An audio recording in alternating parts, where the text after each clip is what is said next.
Number 7 है Abdullah invested ₹1 lakh in a savings scheme and gains interest at the rate of 5% per annum, so that total value of this investment after 10 years is ₹Y.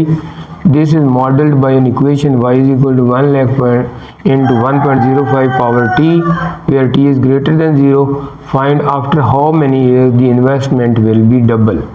यानी कि उसने एक investment में 1 लाख रुपए लगाए हैं तो 5% सालाना शरह से उसको मुनाफा हुआ है, तो कुछ सालों के बाद उसकी इन्वेस्टमेंट जो ₹Y होगी, तो उसकी इक्वेशन ये दी है, तो कितने सालों के बाद उसकी इन्वेस्टमेंट डबल हो जाएगी। उर्दू मीडियम में इस तरह है कि अब्दुल्ला ने सेविंग बचत स्कीम में कुछ 1 लाख रुपए इन्वेस्ट कर 5% सालाना शरह से मुनाफा हासिल करना था।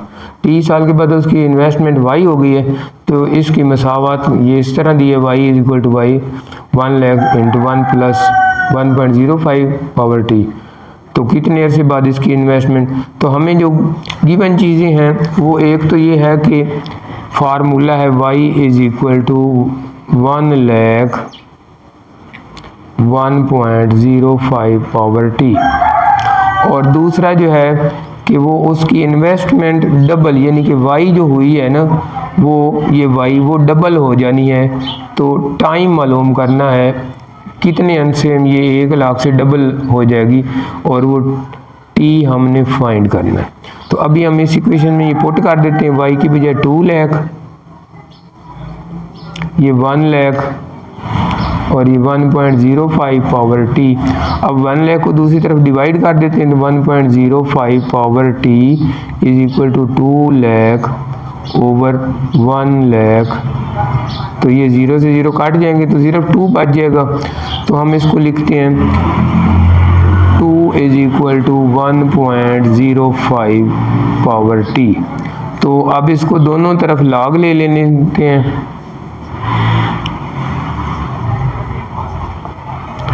Taking log on both sides।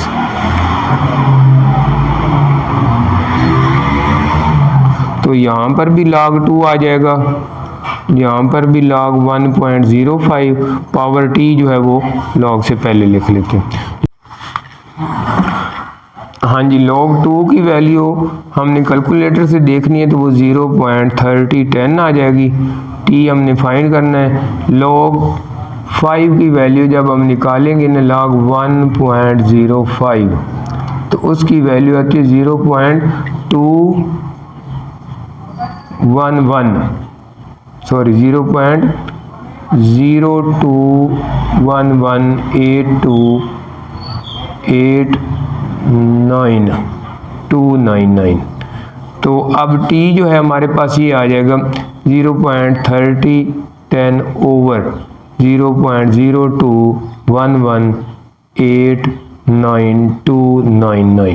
तो इसी को हम डिवाइड कर लेते हैं, ये 0.3010 है डिवाइडेड बाई 0.021189299।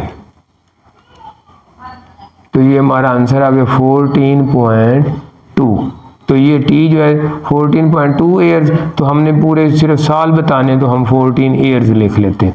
एक तो ये मेथड है। दूसरा, अगर हम डायरेक्ट इधर कर दें ना, t इज इक्वल टू, ये डायरेक्ट भी कर सकते हैं, t is equal to log 2 over log 1.05, यानी कि कैलकुलेटर पे डायरेक्ट लिख दें ऐसे, log 2 डिवाइडेड बाई log 1.05, तो इसका आंसर डायरेक्ट आ जाएगा 14.2 ईयर्स। तो ये या इसको सिर्फ 14 ईयर्स, यानी कि डायरेक्ट लिख लें या इस तरह कीमतें पुट कर लें, तो वो भी आंसर 14 आएगा।